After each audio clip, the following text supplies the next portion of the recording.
الشوط الاول المصري ماسك الزمالك ورا مصنع الكراسي وهاتك يا دعك. المشكله ان جماهير الزمالك ان هم مأكدين ان هم عندهم احسن كل حاجه في مصر. احسن حارس في مصر ادي عواد اللي هو بيدخل فيه دي اجوان بالتليفون. شفته في الجون كان طالع ازاي، ولا له علاقه بالكوره اصلا، هو طالع بيتفرج لحد ما الكوره دخلت فيه.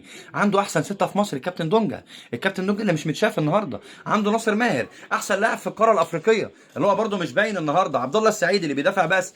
شيكابالا اللي عمل سبرنت واحد جاله شد عضلي. مفيش يا جدعان. بنتاج اللي محدش شافه النهارده اصلا لا دفاعيا ولا هجوميا ولا اي حاجه.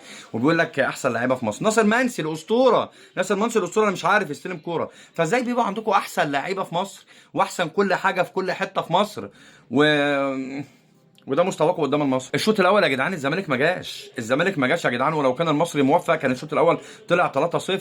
والله بجد الزمالك ما راحش غير بهجمه كونراد مشلاك اللي هو زي الاهبل اللي هي احسن صفقه في تاريخ الكره المصريه. كونراد مشلاك اللي هو بيحط كرة بالطريقه ديت، ما عندوش فكره اصلا عن الكرة بتتباصى ازاي.